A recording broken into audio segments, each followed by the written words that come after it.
Look at that. That is incredible. Really nice, calming room. The first thing I noticed about the bedroom is how high the ceiling is. Oh my God. It's like walking into The Grudge.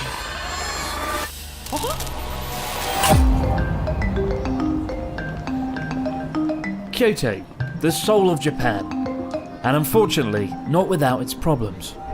From the real threat of bankruptcy for the city with $2 billion of mounting debt, to the loss of the very traditional architecture that gives these streets their breathtaking appeal.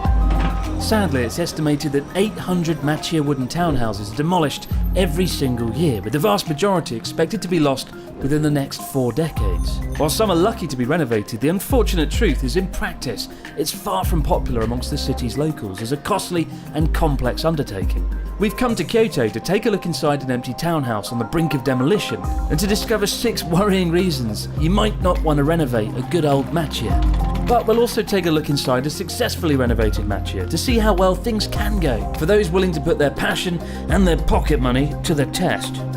Joining us as we explore these 2 properties is Japan real estate expert and, dare I say it, good friend, Alex Shapiro, who I've managed to steal away from Tokyo for the day to take us inside. Good to see you, Alex. Good to see you too. Tokyo portfolio himself in Kyoto. Now, a few years ago, I came to Kyoto, did a documentary on the disappearing townhouses, which I think is an absolute tragedy. But one thing I didn't do in that documentary is explain why they're being lost. And Alex is going to help us shed some light on that today, right? Basically, the biggest reason is because most of them are completely in disrepair. Everybody thinks of Machiya as being these beautifully renovated places that have little bars or guest houses in them. So I'm going to show you a really nicely done one in the beginning, and then after that I'm going to show you what it looks like before all that happens. Like a real horror story at the start. Yes, definitely. All right, well, let's go and take a look at what it could look like after renovation. Our first stop is a street of hidden Machiya townhouses that have been renovated from top to bottom, with around $200,000 spent on renovating each property. All right, come on in. Oh wow. Beautiful woodwork. The temperature just dropped 10 degrees Celsius coming in off the street. It's kind of cool in here. But look at that. That is incredible. And you've got the beautiful garden at the back there, bringing in some light. You know, what I like about townhouses is that sense of seclusion, that hiddenness. What's it called? Kakure? Right? Yes, the kakure-ga is basically the whole idea of like a hidden room or a hidden house somewhere, and this definitely embodies that. Yeah, because you can shut all the blinds, you can close everything off, and you've got your own little piece of calm in the middle of Kyoto, right? And of course you've got a cage here where you can place your enemies. If you cross paths with me, you will end up in the cage, and I will put you in there, and I'll sit in the bathtub and Where are you going with this? Where am I going with this? Yeah, But the point is, stay out of my way. Police! Police, there's a strange American man here. Oh, it's actually ringing. Oh, it actually works. It does work. Get done for making a false call. But there's a nice kitchen here, got the hob, a massive excessive table where you can have your TV dinner. You're sitting there, you can watch your Abroad in Japan on the couch. What's all this about? The shoji little... So this is called decoration. You ever heard of it? What is this concept? Well, another thing you can do with this is to put it in front of the garden because you actually have a view directly into your bath. Oh, so Yeah. if you have people come over here And you don't wanna want... Yeah. That makes Exactly. sense. This door's kind of concealed as well into the bathroom. I didn't even notice a minute ago there was a door here. It's kind of blended in. But into the bathroom, the hidden bathroom. So these are all hinoki wooden panels, right? Yeah, so instead of putting a hinoki bath in this one, they put a steel bath. That's the old school way of doing it. Right. And then they put the hinoki walls so you still get the nice smell of a hinoki A nice bath. citrusy smell. Smells like lemons. What I really like, again, it's all about the garden. If that garden wasn't here, I think you'd feel a bit claustrophobic, right? Yeah. Historically, like these gardens are all about ventilation, like ventilating the houses, particularly in hot, humid Kyoto summers. And you can't even ventilate this if you'd like. Yeah. Oh, no, wait. Yeah. We need that if Alex is in here. He right. smells like food. So how much does it cost to actually stay here the night, Alex? It's only $200 a night, which for a place of this size is not too bad. And how many people can it fit? I would say 3, maybe 4 if you're small. We'll take a look at the bedrooms in a sec, but how much does it cost to renovate the place as well, roughly? Yeah, so for all 4 places that he owns, there's 3 more right next to it, he put in about $600,000, so this alone was $200,000 just in renovations. And you can check out the other 2 properties on this road over on Alex's channel, Tokyo Portfolio. But before that, let's go and check upstairs and see what the bedrooms are like. Let's do it. So this building dates back to 1910, and this beam here is one of the original parts of the house, right? Yeah. Yeah, look at that, beautiful. And what I love is these stairs are like really big and wide apart. It's all about making that kind of tiny townhouse feel a lot bigger than it is. And also, if you look, you have these lattices in the stairs too, so that lets more light down, and that gives it even a bigger look. What are these switches here? What's going on? These are very retro. Yeah, so not only retro, this, if you look at it, it kind of looks like a guitar amp switch or something like that, and that's because it is. So the owner of this place is a musician, so he decided to put some little taste like that into it. That's awesome. Yeah. Let's check out the bedroom. The first thing I noticed about the bedroom is how high the ceiling is. Yeah, so this right above us is where the roof is, and normally you would have a ceiling that's a bit lower than that in an attic, but they just completely blew out the attic, so they have it like this. They blew it out. Yes, they blew It it sounds out. pretty violent. But yeah, it's a good move to do that as well. It makes the second floor feel a lot bigger than it is. Definitely, definitely. Oh, But, really yeah. nice, calming room. The light, the wood.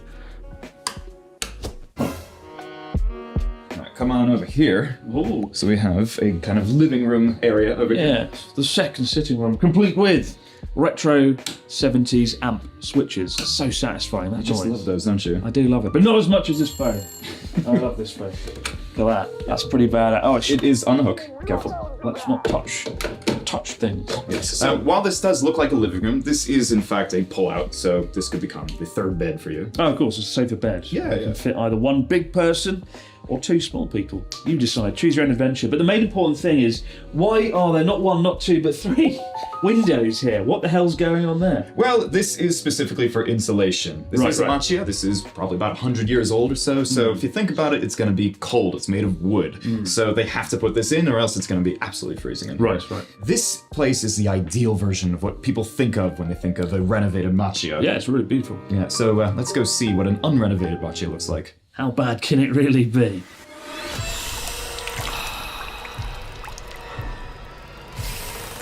Oh, good God. To say my lungs weren't ready for this would be an understatement, as we venture inside an empty townhouse to uncover 6 reasons not to buy a macchia, especially this one. Okay, it's a bit different than the first one we just Oh did. my God, it's like walking into the Grudge film set. Yes. What is this, Alex? It's a little bit scary, I will say that. I think you'll be going first down that corridor. Yeah, It's like a time slip into the 1960s or something. Okay, so first off, this place is from the 1920s, 1926 to be. Okay. Yeah, exact. And yeah, I don't want to go down there right away. Let's go this way, it's a bit brighter. So if you look right down there, here, go take a look. I want you to notice something. Just look at the frame of the door. Oh God, yeah, it's like crooked. It's Off. completely crooked. Yeah. Off slightly, yeah. So this is a very common thing in older places like this in Japan. It's made completely out of wood, no nails or anything like that. So a lot of the times they'll start to kind of tilt to the side. Think the Leaning Tower of Pisa or something like that. Reassuring. Very reassuring. So you can actually see that happening right Yeah. over here. Where the whole place could just completely It's like the tumble world's over. biggest Jenga set. Wait, is it going to be alright in here for us? I Walking think in it? so, yeah. Just kind of like walk on the edges of the floor, okay? So there's no earthquakes today. God. Yes. But let's come on in. It's very dark in here. It is. Chris, if you ever wanted to do a horror film, I think this would be a great place to shoot it. I mean, yeah, weirdly, the tatami's not in too bad condition. Okay, The walls are a bit mouldy.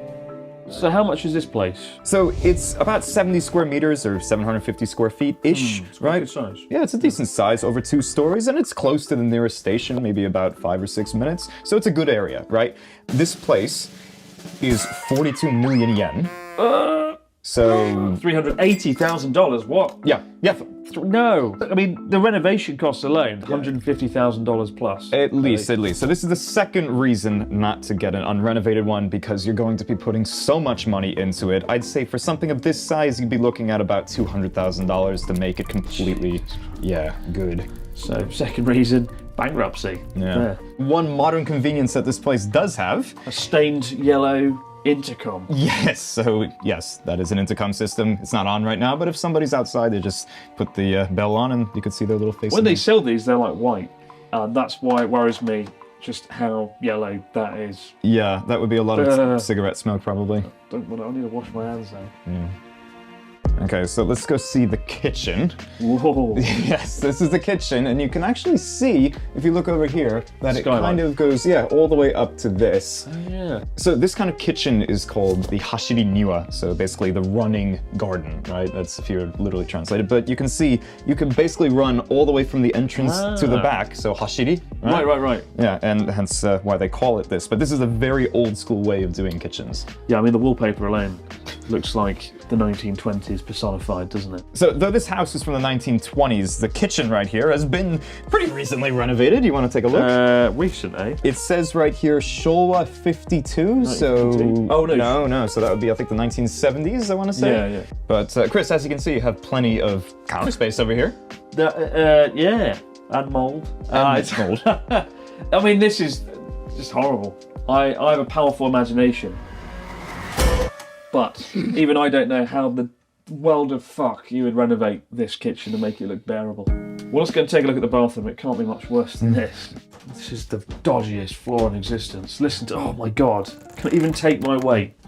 What a horrible spectacle this is. Isn't this amazing? No, it's not. The water's off. But you've got your metal bath. Yeah, Like so this is the last one. same kind of bath as was in the first place, if you remember. A little bit smaller. A little bit I smaller. don't think I could fit in And it. a lot bit older. No, don't even try. My knees are about to fall off at this point. So A little bit of mould there. a lot of bit mold and a couple of spiders over here too. Yeah. Chris, did I mention that this place has a garden, by the way? Garden? Yes, it's right over here. Okay, a garden full of rubbish and lots of cans of things. And a very decrepit air conditioning unit. I don't even know if they could renovate this to the point that it's a nice garden, like a rock garden. I get the sense that renovating this place is not just expensive, but very much impossible in some respects. Yes, of course, because you have some major structural issues with this place. He's going to have to put a lot of money into it. And also, you're not even sure if you're going to be able to renovate it. Sometimes the structural issues are so bad that you have to actually tear down the entire place and rebuild. And the problem with these places a lot of the times is that the laws don't allow you to rebuild it. So basically you're just stuck with a house that you can't do anything with. Yeah. This is what I like to call the sinister room. It reminds me of that arcade game, Chōchabadai Gaishi, where you flip the table. It's already done for you. Yeah, it's done. And then then even hit the chandelier. And then he went fucking mental on the light as well, because that is also a little bit screwed. Yeah. But it's just a great film set. Look at that.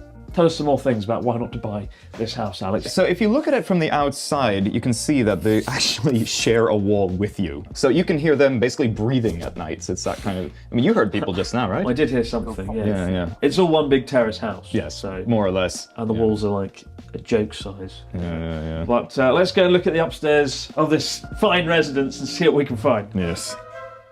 So the trick when coming up decrepit houses and on the stairs, I can feel the planks literally bending under my foot. And you've got to, the trick is to stand on the edge of it, not in the centre where it's most vulnerable. Especially given how old these planks are. Do I even dare touch this thing? Yeah, don't. Just keep going. You're going to hurt yourself. This is actually quite nice. Nice pattern there, nice design. Yeah. Not so sure about everything else. And I'm going to stand on the edges of the tatami mat as well. Very good points. Yes, you don't want to be in the middle on these tatamis. I cannot I can feel this one like going up, like down when I tread on it. Again, don't step on that too hard. So as you can see up here, I thought it was a 5-bedroom. It's actually more of a 6-bedroom, although this one has no windows whatsoever. 6 bedrooms. This is a 6-bedroom. So yeah, about 10 people probably lived in here at once at some point. How is that possible? I don't know. And shared 1 bathroom, by the way. That's the standard way of doing it in Japan. So this is just a wardrobe with ladybirds on it. Yeah, this could have been a kid's room at some point. Yeah. So that is one nice thing about Japanese houses, especially the older ones, is that they have these massive closets to put the futons into. Well, it looks like there's a fire in this room. It's right up onto the floor there. It's all black. Yeah, I didn't even notice that. That's a very good point. So with these older buildings, though, you just buy them as is. You have no idea about any of the things that happened in the past. Was it flooded? Was there a fire? Anything like that? You really don't know. You just kind of have to look at it. And what I'm looking, what I'm seeing is not particularly That's good. ash.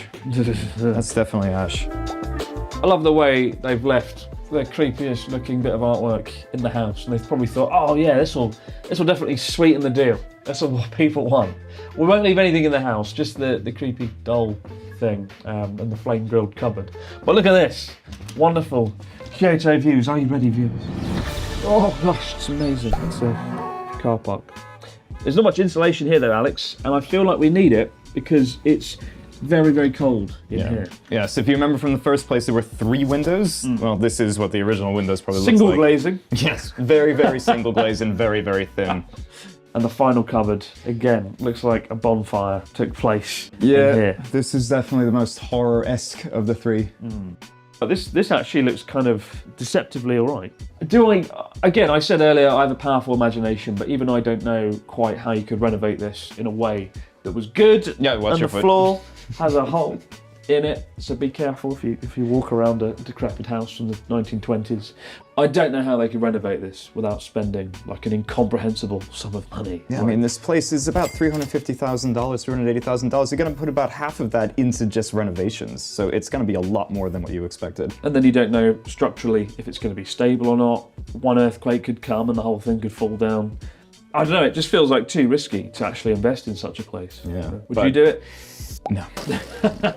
No, I don't think I would either. But I'm completely down for renovation, but this is a stretch of the imagination a little bit too far, I think. I'd say so. So the last time I was in Kyoto, I did a documentary on Kyoto's disappearing townhouses and what a tragedy it is. I think it is, but now I understand it. Now I get the reality of it.